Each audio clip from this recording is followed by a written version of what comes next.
Okay, good evening, everyone. Good afternoon and good morning. This is In Conservation With, and I am David Lindo, and he is a male gadwall I saw at the weekend. And we welcome you to In Conservation With, which is sponsored by Leica Sports Optics. So thank you very much to those guys. And this afternoon, my guest is Celina Chien. Hello, hi everyone. Very nice to have you here, and thank you very much for coming. Celina and I have not actually met before in the flesh, but I was part of a debate online with her. In fact, it wasn't even a debate; it was basically a The talk. yeah. I was just trying to make it more dramatic, but yeah, a talk. And I was really very impressed by some of the stuff you had to say, and I'm really happy that you agreed to come on today to talk with us about various subjects, including the idea of decolonizing conservation. So we'll be talking about that. So where are you and how are you, Celina? Well, I'm currently in Switzerland and doing quite well because we just had snow. And what How are are you you? doing? You know what? I'm good. I'm in Spain, and spring is coming. And first cuckoo was seen today or heard today, That and was there's exciting. lots of migrants coming through, so it's quite nice. What takes you to Switzerland, may I ask? Well, my family are based here. My family and I lived here. I grew up here partially. I've grown up a little bit all over the place, but I grew up here for a few years before moving to London. But most of the time, I'm based full time in London. Okay.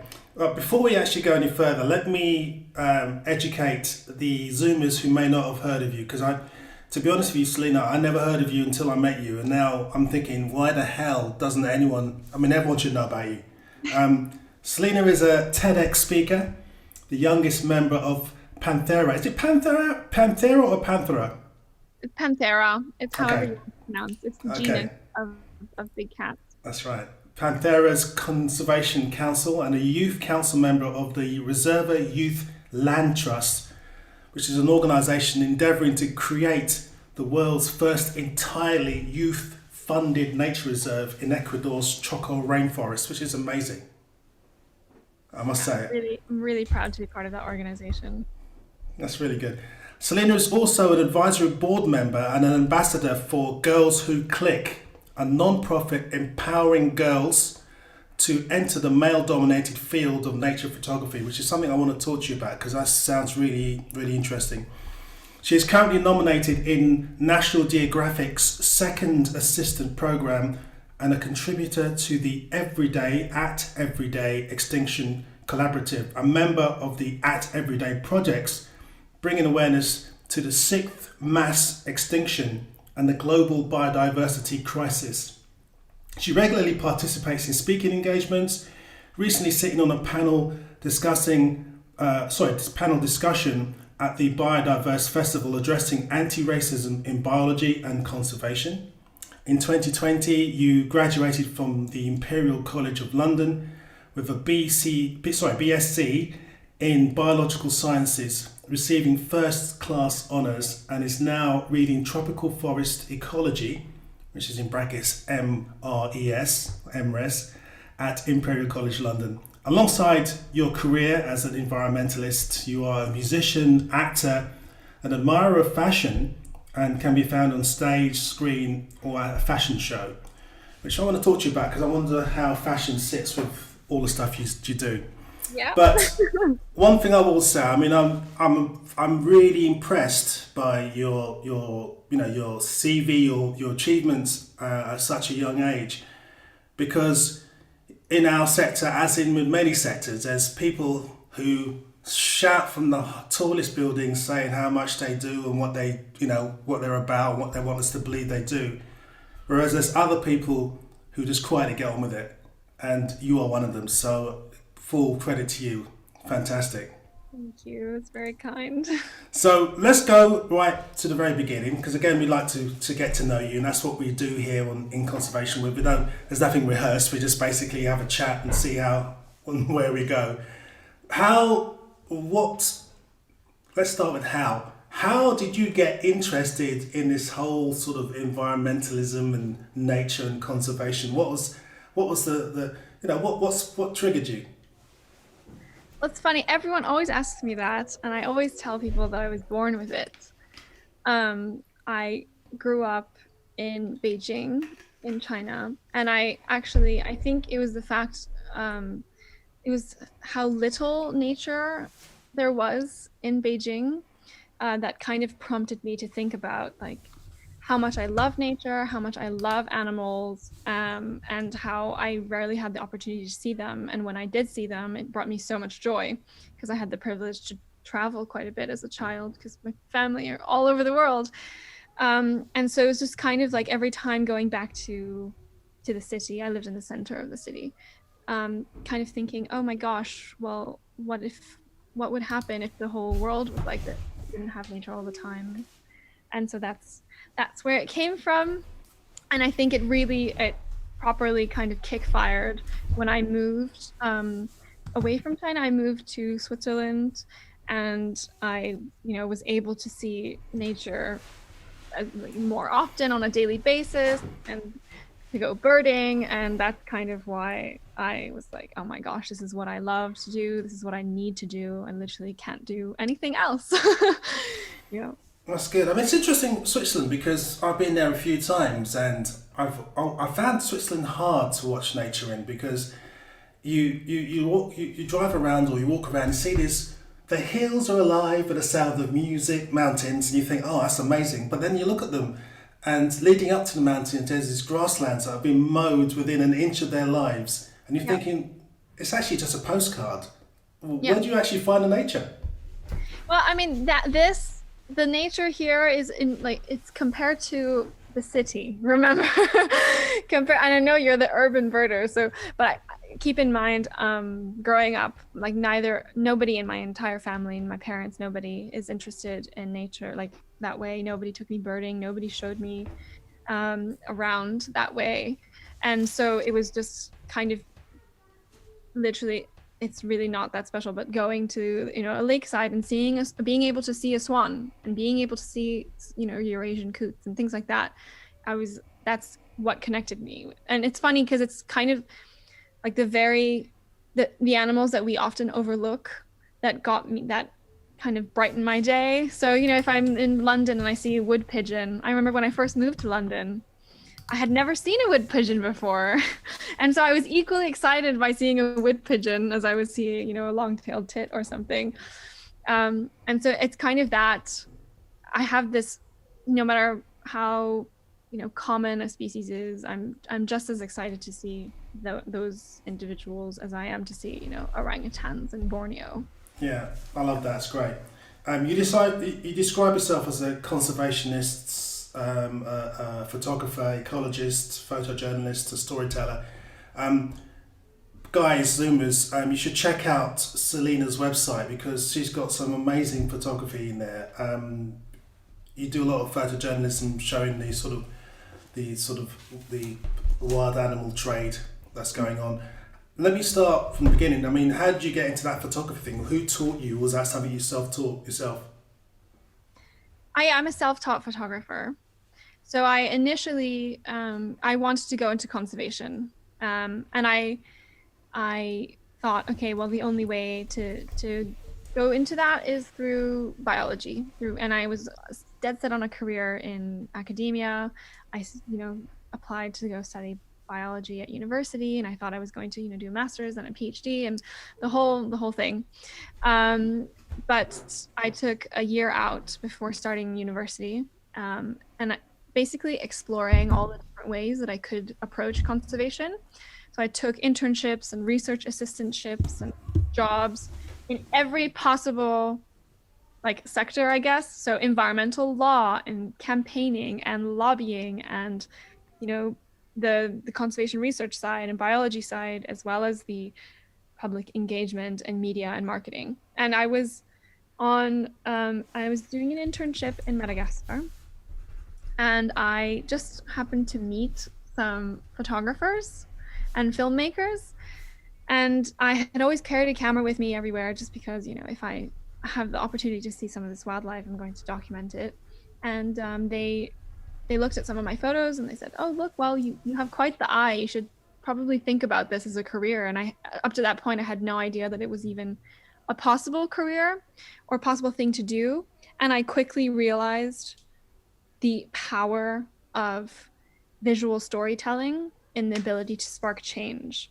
And that's like, for me, it's always been, okay, which direction should I take in that speaks to me the most, but also is where I can kind of have the most impact, I guess.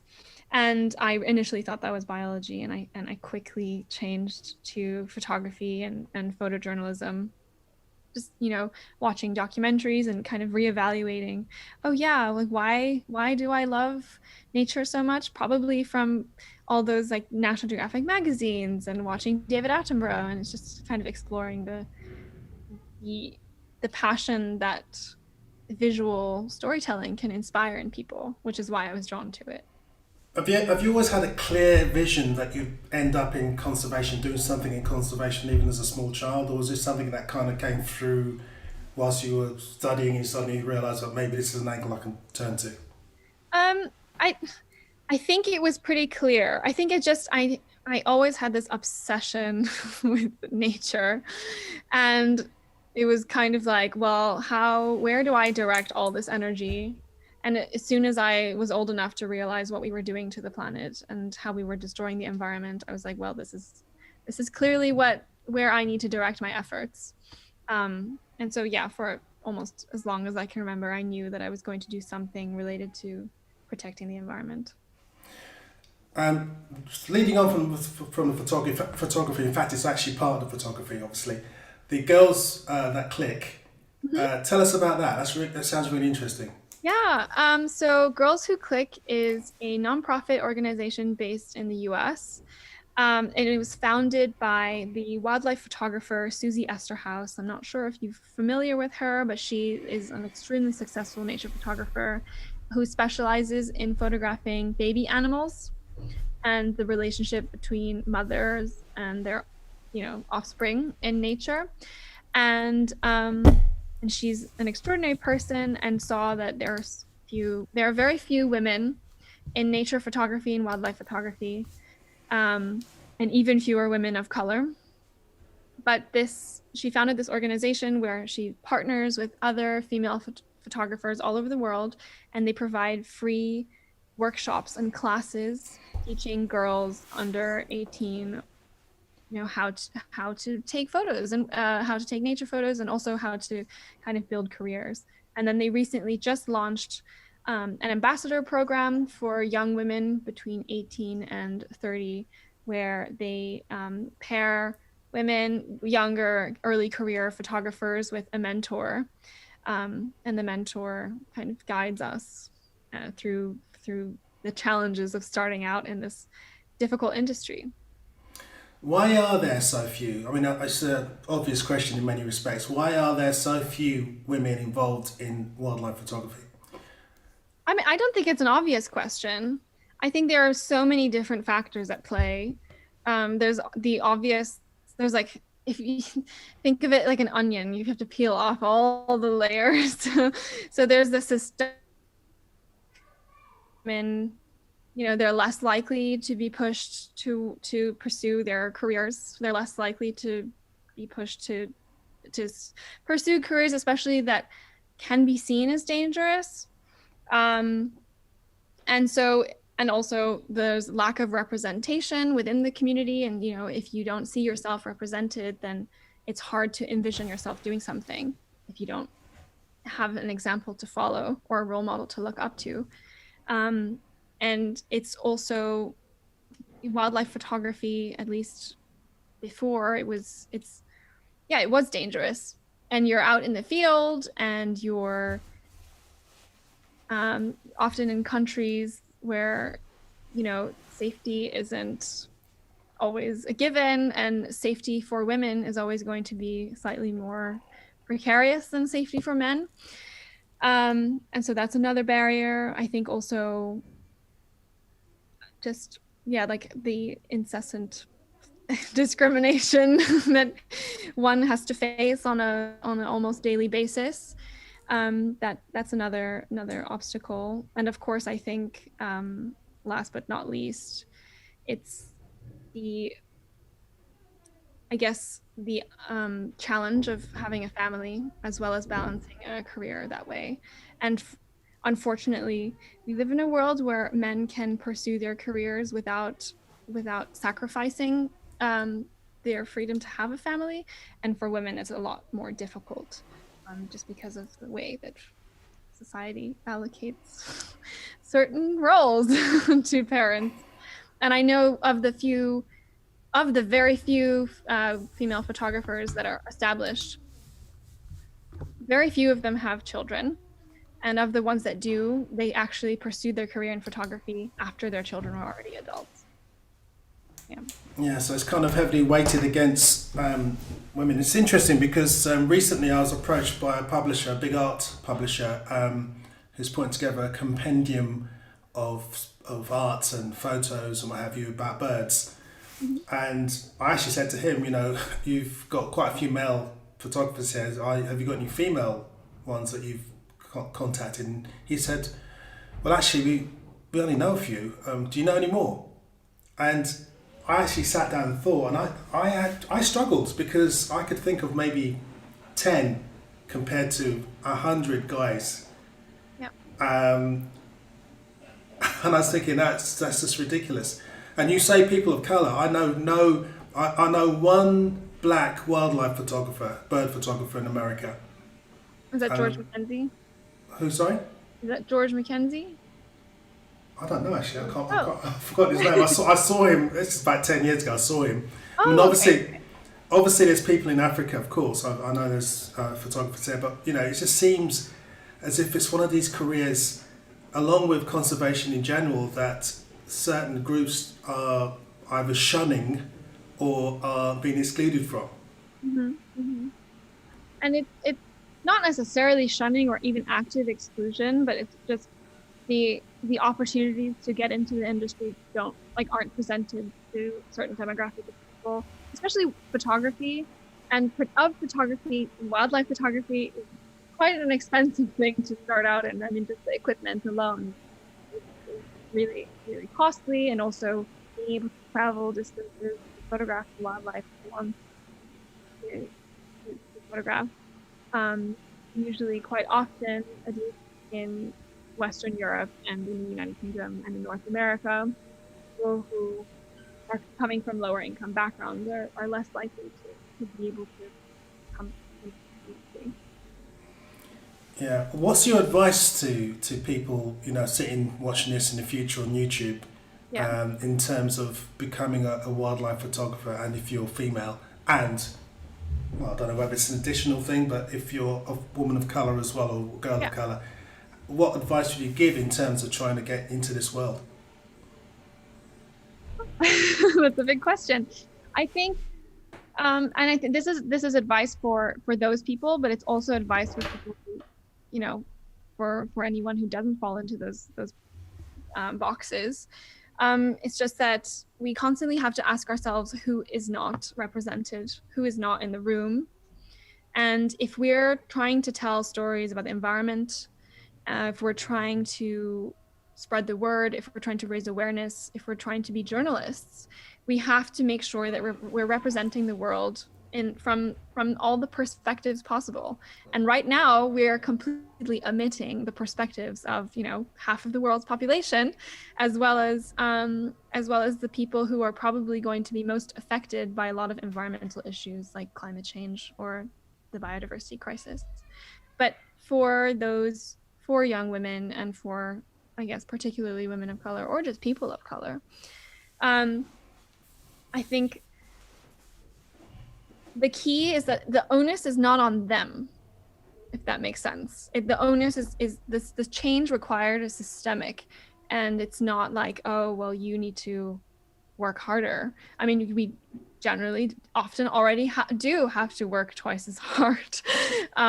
So it's more about how can organizations and how can birding communities or photography communities um, make make it a more welcoming space and more accessible space for people of color or for women.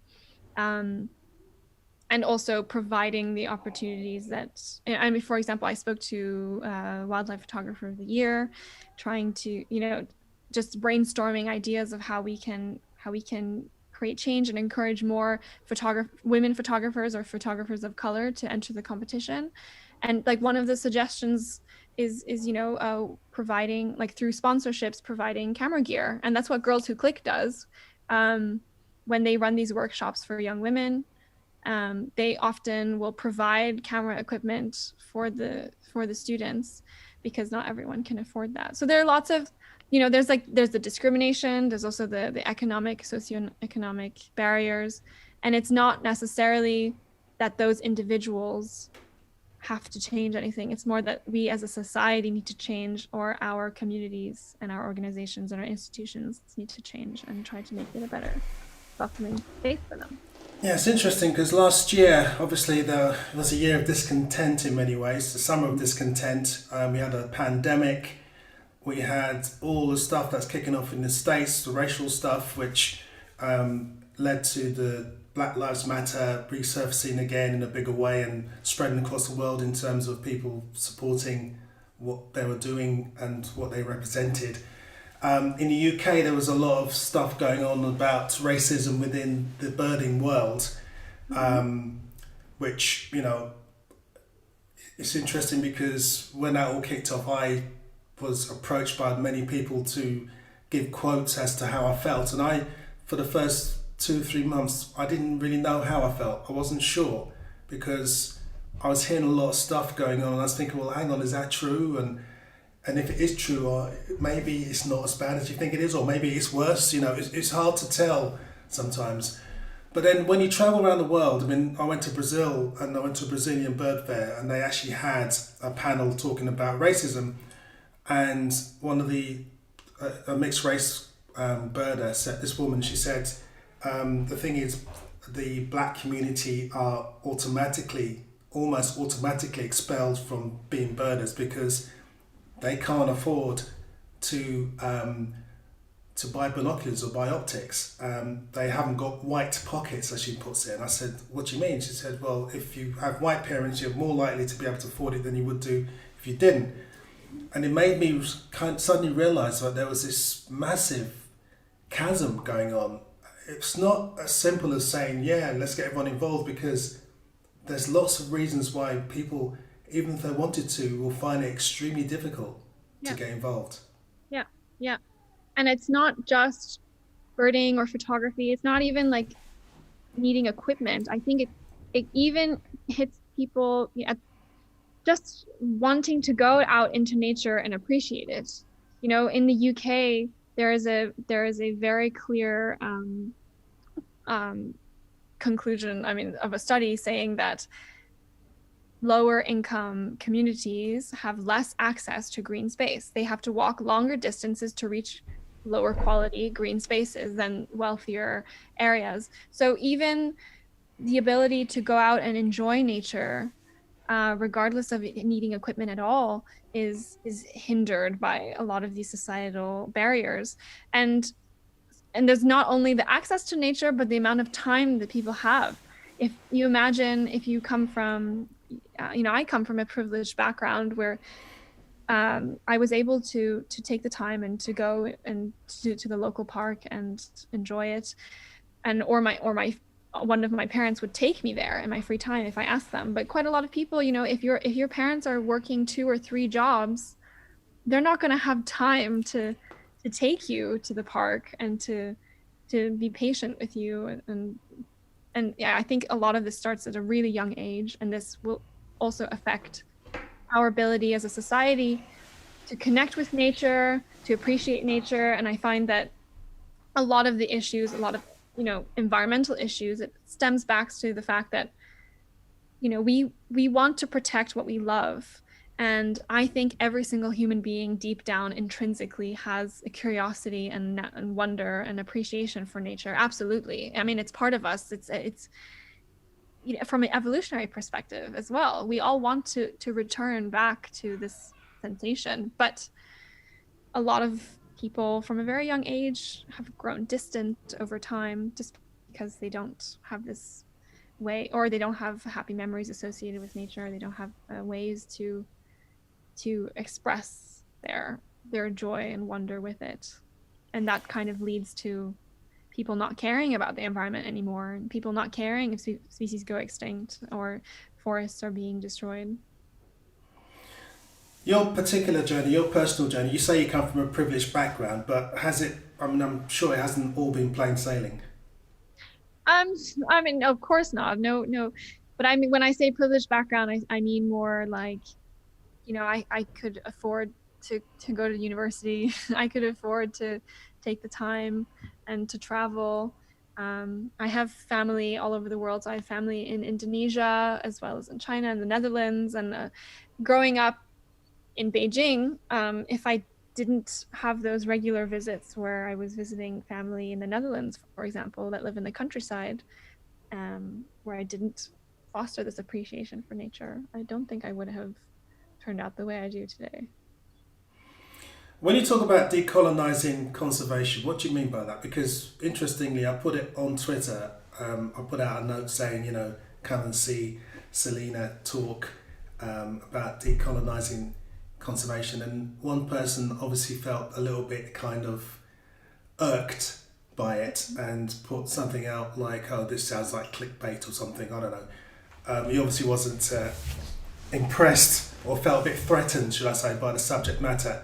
Because I guess, especially in this day and age, there's been a lot of talk about colonialism, about racism, and I think there's some people out there who don't want to talk about it. Not from day one, and the more it's spoken about, the less they want to talk about it. The more aggressive they become about it, and the more defensive they become, which for me lets me know that it needs to be talked about more. You can't just talk about it for one season and then it's dropped and we carry on and do something else. This is something that needs to be spoken about all the time. So what's your take on it? On what do you mean by decolonizing conservation? Yeah.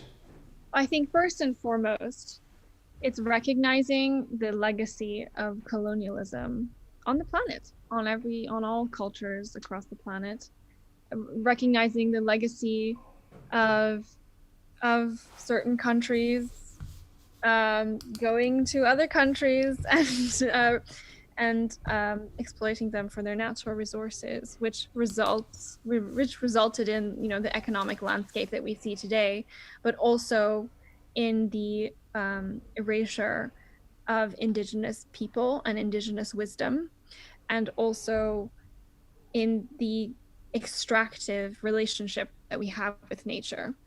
So if you look at lots of indigenous cultures across the planet, by necessity, most of them have deeply ingrained, I guess, mindset and philosophy of reciprocity with nature, of both giving and taking, and recognizing that there has to be a balance, because when you are living in nature and you are completely and entirely dependent on the resources around you, you cannot just keep taking and taking and taking, because the consequences are felt quickly and in very obvious ways, like not having enough food. But with the rise of colonialism historically, and the killing and wiping out of many indigenous cultures and indigenous knowledges, we have grown distant as a Western society.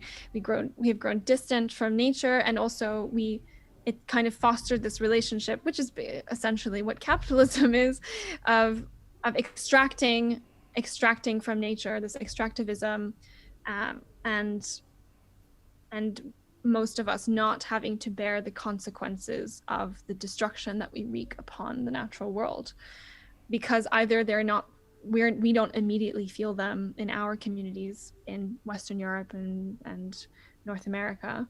And it's kind of, it's the same with the climate crisis, really. A lot of it is richer countries in the global north having a disproportionately large carbon footprint compared to lifestyles that lived in other countries. And we're not the ones that have to bear the immediate consequences of climate change right now. For example, the extreme weather events and drought and all the other things that are resulting in millions of people being displaced, mostly in the global south. So I guess decolonization is just it's recognizing that there is this extreme inequality, this legacy, and how it has trickled into biology, into the sciences, but also it has trickled into the way we practice conservation. And unless we recognize that and change that, we're only going to be perpetuating the problems that, we're only going to be continuing the same cycle of problems that got us here in the first place. You say practice conservation. I mean, what do you mean by that? How do we practice conservation? Yeah. So one good example is fortress conservation. It's like a style of conservation. For example, the setting aside of land for, let's say, a national park, as an example. Historically, areas such as national parks might have been established as hunting grounds for wealthier people. And usually, I mean, if we're talking about, let's say, a country in Africa, it's usually people from Europe being able to go and hunt in those places. So, and essentially, and we've continued that through history. So, okay, well, now we've set aside this plot of land for nature and we're going to keep it that way, but rather than using it for hunting purposes, we're going to be using it for nature conservation purposes, and etc. But what it does, you're taking land that belonged to somebody else, usually indigenous people. You're removing those people from their ancestral lands. You're preventing those people from living off of the land in the way that they once did. And then it results in the displacement of people. It results in the vilifying of people indigenous to that region when they are trying to live off the land, such as hunt. And then also it's the kind of rejection of the idea that humans are in fact part of nature, and that humans are animals as well, and that we can live in harmony and in coexistence with nature. And I think this is, again, decolonization is both a philosophy as well as a practice, because the philosophy is look, we have set aside, we have this philosophy that humans are superior to all other living things in the natural world, where we can remove ourselves from the ecosystem and we can act as if we are immune to the consequences of environmental destruction.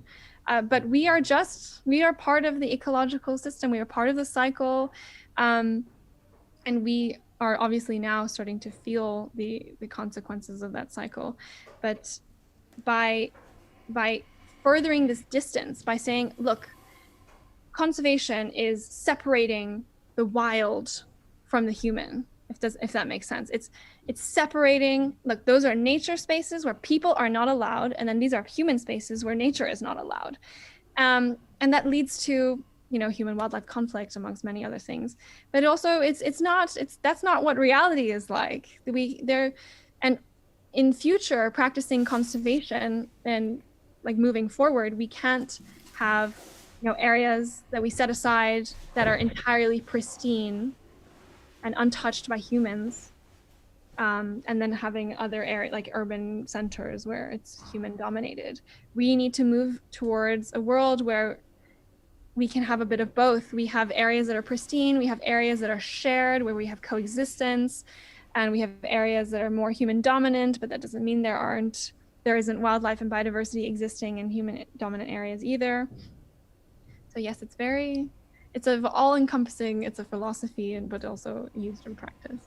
Yeah, I hear you saying about ring fencing, putting a fence around a piece of land and saying, right, that's it, this is a nature reserve. And that's, for me, a problem, an additional problem in that people then think, I can only see nature if I go there and not anywhere else. Exactly. And that's part of the reason why I started doing what I'm doing, because nature is everywhere, but people just don't think it. They don't Nature's see a part it. of us. It's a part of us. But okay, I hear what you're saying, but do you think that this whole idea of decolonizing the conservation, is it a pipe dream? When you look around, you look at Brazil and the rate in which they're destroying the forests that's there. You look around elsewhere in the world. You even look in Britain and how they are just knocking down ancient woodlands as if it was like a fashion and saying, oh, don't worry, we can replant it, it's fine. How do you turn people who are hell-bent on living for today? How do you tell people that if you live for today, you die tomorrow? How do you tell people that? Yeah, I mean that's the issue of short-term thinking, short-term political and also short-term economic thinking. That is one of the biggest threats to our planet right now. Really, it's constantly okay, but how much money can we make and how much can we turn over for our shareholders right now, without thinking of the consequences in 50 to 100 years time.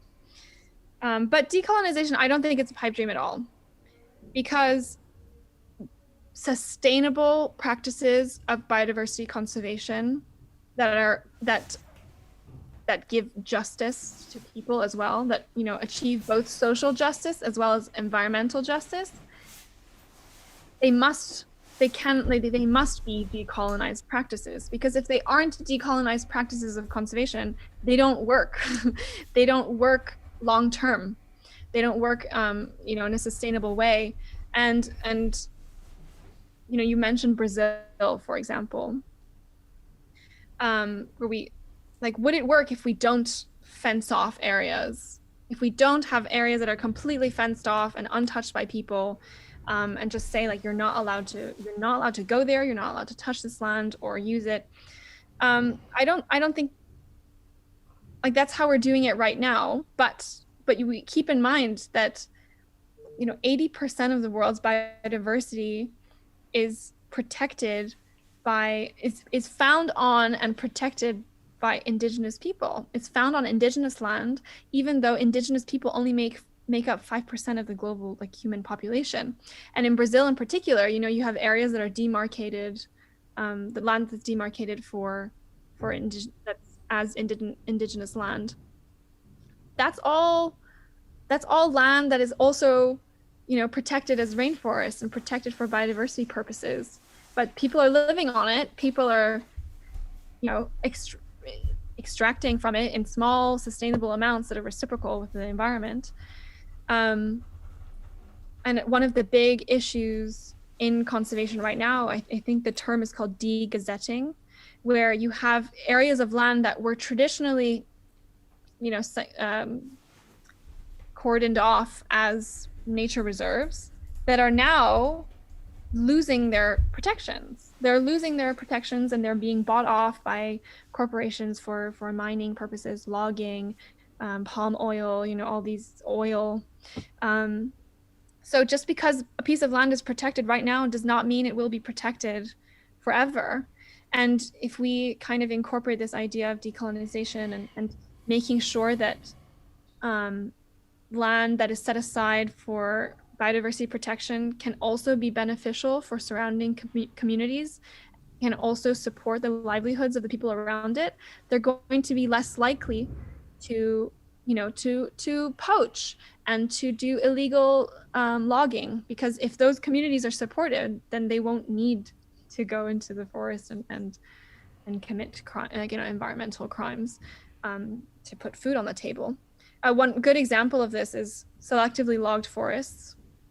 So in Southeast Asia and Borneo in particular, I mean, most of the forests in the world have been logged before. And in Borneo in particular, almost all of the forest has been logged and is now secondary forest or is selectively logged forest, which is a practice where only the largest timber valuable trees are taken down at, I guess, if it's managed well, which it rarely is, but if it's managed well, these trees are removed at a sustainable rate.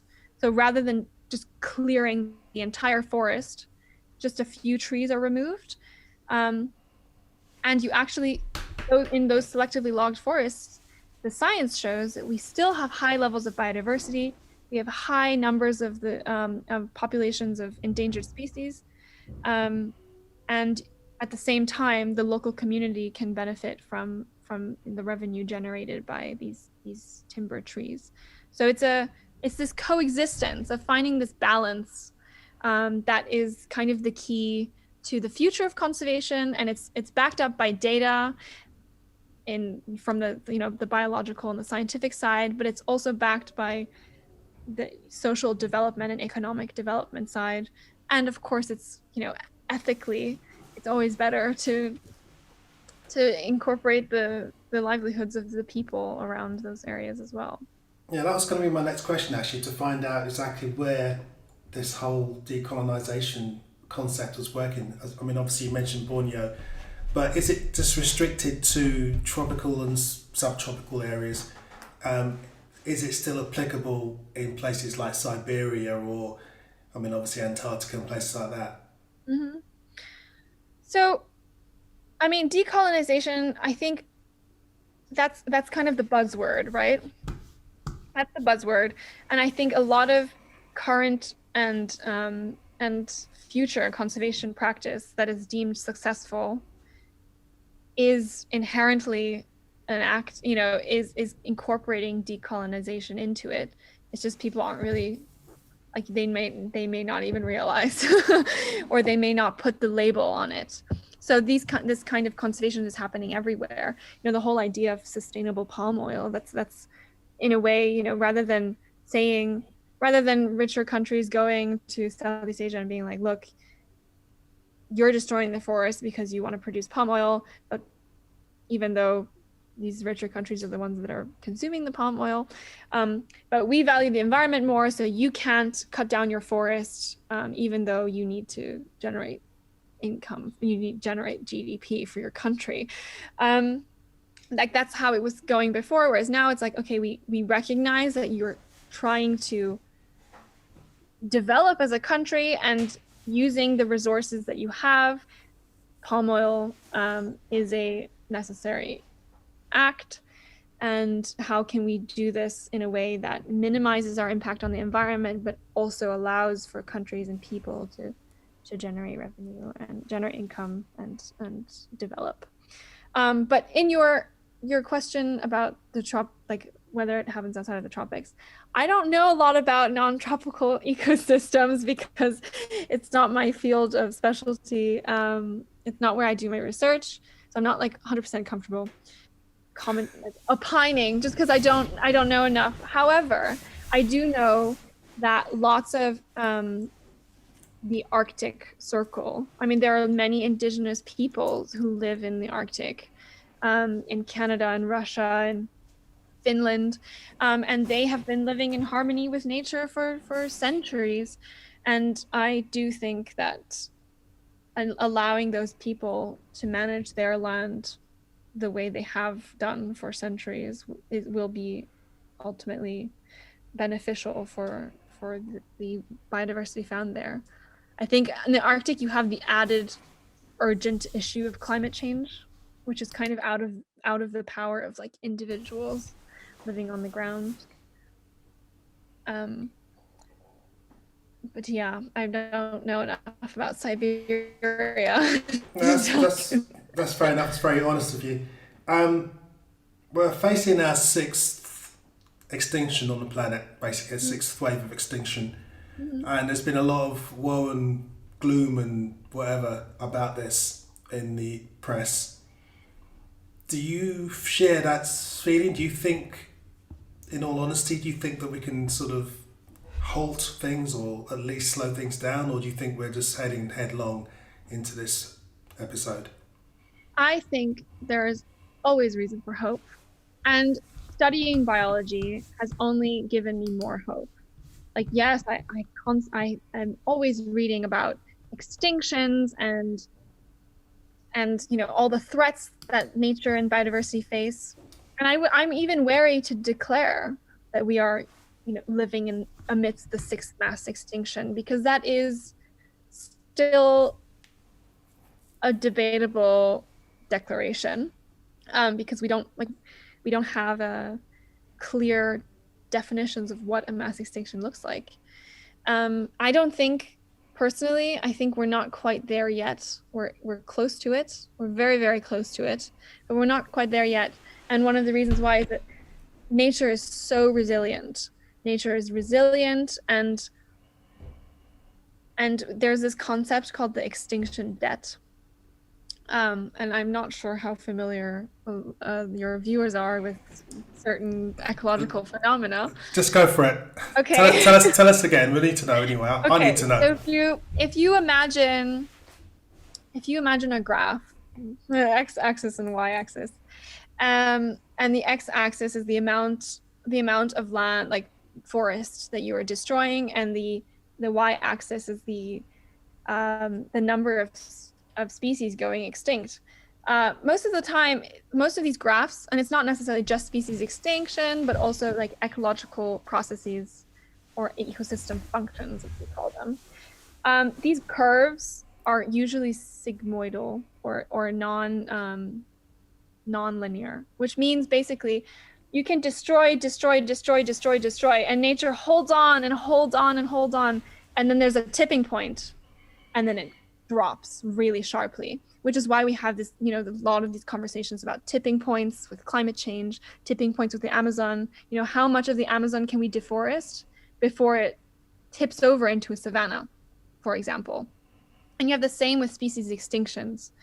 So you have this concept of an extinction debt, where using like lots of mathematical modeling and whatnot, given the amount of land that we've destroyed, there should be more species going extinct than there actually are, which shows that there's a bit of a lag time. And this lag time, which is called the extinction debt, is so valuable for us, because it's like nature is holding on and it's giving us this little chance to reverse those changes, because the natural world has such an incredible capacity to recover, as well as to be resilient in the face of ecological change. Yeah, so I think there's always hope. Yeah, you're right, actually, because I remember, again, being in South America, being in Brazil, for example, and walking through secondary forest, and the guide saying to us, such and such a species was wiped out 20 years ago, and now they're back. Where did they come from? They're back now. Yeah. So it's interesting how things can bounce back. And I'm with you in that I'm really optimistic when it comes to certain species that have been deemed as extinct, and then, they just, people say they're just gone, but then they're refound somewhere, so they're still alive, Absolutely. living. There's Global Wildlife Conservation. They're an NGO. They have an entire program called the Search for Lost Species, where they go out and try to rediscover species that have been They sound like the people I want to hang out with. Who are they? What are they called again? They're the Search for Lost Species with Global Wildlife Conservation. It's an NGO based in the US in DC. Right. And there are so many cases of this. I mean, I'm sure many of you know the story of the Madagascar pochard. It's declared extinct and found. So absolutely. There is, yeah. There's a joke that David Attenborough told about the pochard. I'll tell you, I've already said it on in conservation with, so I don't want to bore people with it again, but I'll tell you in private, it's quite funny actually about the pochard. So yeah, Search for Wildlife. So what's your thoughts on rewilding? Do you think that's a good concept to pursue? Yeah. Yes, absolutely. I think it's a fantastic concept. I mean, just restoring ecological systems. Rewilding is great for great for biodiversity. It's great for ecological processes like pollination, seed dispersal, soil turnover. It's also good for the climate, and it's also good for us. It's good for our well-being. We all know the benefits of in our mental health from being out in nature. And so I think especially in the UK, rewilding is I think a fantastic concept. I agree. Now, how do you feel? You know, you've been talking about, your subject very passionately tonight, and we've only just scratched the surface. I know we can talk for a lot longer, but emotionally, how do you feel when you, like, for example, I don't know where that landscape is behind you. Just imagine you return to that landscape and it's all chopped down. I mean, you must see that more than most people in terms of destruction of habitats, destruction of forests and stuff. How does that make you feel emotionally? Oh, it's extremely difficult. It's really painful. And I find another thing that we can tap into the experience of being a woman in my industry. I have seen rainforests on fire. I have seen landscapes that I once photographed orangutans in. I come back, a couple of months later, and all of it is gone. All of it is clear felled, or a year or two later, it's converted into oil palm. And you mentioned earlier, I take photos of illegal wildlife trade. It's absolutely devastating. And there are some of those photos were taken on a trip where I was focusing on the illegal trade of primates for like entertainment purposes for pets and for zoos and things like that. And I came away from that with PTSD because of what I witnessed and feeling helpless and not being able to do anything. So it's definitely really painful. And I have, in certain cases, in those cases especially, it brings me to tears to see this, because nature, nature is my home. And I have been criticized by male colleagues, like, oh, well, she's crying. This is why women are too emotional for this kind of work. And it's like, the reason why we're in this mess is because people aren't feeling deeply enough about this loss. And using those emotions to inform my work is essentially what I do, because what photography is what I realized why I didn't want to be a scientist is I use photography to tap into people's emotions. I use photography to provoke people into action by tapping into those emotions, by making them feel, because, we can look at all the graphs and the figures and the statistics, and it's very easy to feel hopeless and to want to give up. But, can you look at the beauty of, say a helmeted hornbill in this forest and say, oh, that's not worth my energy and that's not worth saving? Absolutely not. And so I try to balance these emotions with the joyful side of going out and appreciating nature and seeing the beauty, and it just motivates me, and it makes me want to fight even harder to protect them. Good for you. If people want to see you in the future, where can they kind of track you down and see what kind of work you're doing? I am on most social platforms, primarily on Instagram, at Celina X Chien, or you can on my website, celinachien.com, or on Facebook, Celina Chien Photography, or on Twitter, also Celina X Chien. And I'm hoping to start a quarterly newsletter in this coming year. So stay tuned for that. And what's your plans for, for example, I never ask this question normally because this particular question is a question I ask you when you're going for a job interview. So please forgive me, but yes. 5 years from now, where do you see yourself in 5 years from now? I have no idea, which is what's so wonderful about, I haven't even been doing this for 5 years, so I don't know. I started taking photos 4 years ago, but I hopefully will have finished my master's degree, and hopefully we'll finally have the time to pursue some big photo stories, um, and just kind of go straight for it, because right now I've been a full-time student for as long as I've been doing this, so God knows what I'm able to do once I actually have time to do it. Yeah, once you're let loose, I'm sure our paths will be crossing several times over. It's come to the point in the evening. It's gone really quickly. I need to ask you a few really serious questions now. Yeah. The first of which is, have you a favourite bird that you like to look at? I think I said this to you earlier, but I am so indecisive and I could not possibly choose, but I could tell you my favorite group of birds, which are parrots, specifically cockatoos. Yeah. Okay, cool. I haven't got one species. I can't. Okay. Now, a little bird told me that you love cats. Yeah. You're a big cat and little cat lover. Mm-hmm. I'm talking about wild cat, by the way, folks, not domestic moggies. Yeah. So, if you had to choose a cat to hang out with, what would it be? The jaguarundi. Jaguarundi. Yeah. I think they don't get a lot of attention, Oh. and they're so mysterious. We don't know anything about them. I love Were them. they recently linked or lumped, shall I say, with pumas? I don't.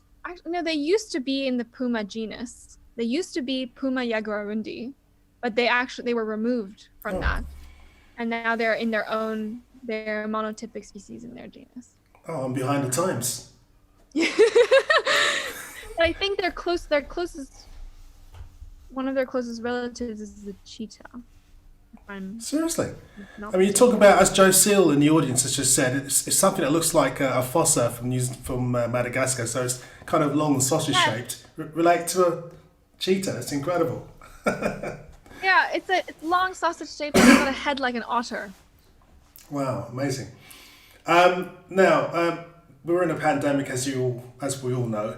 If you could be anywhere at this point in time, notwithstanding the pandemic, where would you be? Right here. I would be in the tropical forests of Borneo. Would you? Yes, I would be, because my research is based there. But unfortunately I have to do it all remotely. But it's such a beautiful place. I absolutely love it. Yeah. Yeah, I'd love to go. I mean, you must have seen quite a few birds of paradise and stuff, haven't you? Oh, not birds of paradise are in Papua New Guinea. Just testing. No, but I saw so many species of hornbill, and I love hornbills as well. Cool. Yeah. Okay, Zoomers, just to refresh you as to what's happening in the coming few days of March. Tomorrow night we have Ben Fogel, that's man of the world, adventurer, conservationist, hangs out in places like Chernobyl. So he'll be talking. I've been after him for a year. You know, I've been trying to chat him up for a date for a year. I mean, it's incredible. Anyway, so Ben's coming tomorrow. On Thursday, we have the one and only Margaret Atwood. And she will be here on Thursday, 7 o'clock GMT, talking about her thoughts on the natural world. And she, in fact, is a birder. So she'll be talking about birding in her native Canada. On Thursday the 25th of March, we have Mary Colwell, a lady who is really crazy about saving the curlew. So she'll be talking about saving the curlew on the 25th of March. And a new addition to the roster on Monday the 29th of March, we have a lady who was suggested to us by one of our Zoomers, Shailesh, Mandy Baker Murray. She's also known as the Feather Lady. She's an artist and she actually paints birds and other creatures on feathers. So she'll be talking about her art on Monday the 29th of March. And we'll have a few more people coming as well, just waiting to get them all lined up in terms of their dates. So some exciting people coming up. It's been a really informative evening, afternoon, morning with you, Celina. It's really interesting to talk about this kind of subject. It's something that It needs to be talked about a whole lot more, and hopefully we'll have you back again one day in the future to expand on stuff, and once you're out there, let loose into the world. So Celina, thank you so much for sparing your time today to talk to me and to the Zoomers and to the whole world once this goes onto YouTube. Thank you so much for having me. I had such a great time. Oh, thank you. Zoomers, again, thank you very much for your time tonight. It's always great to have you around. I hope you enjoyed the conversation with Celina, and I wish you all the luck and health in the world. But don't forget, keep looking up.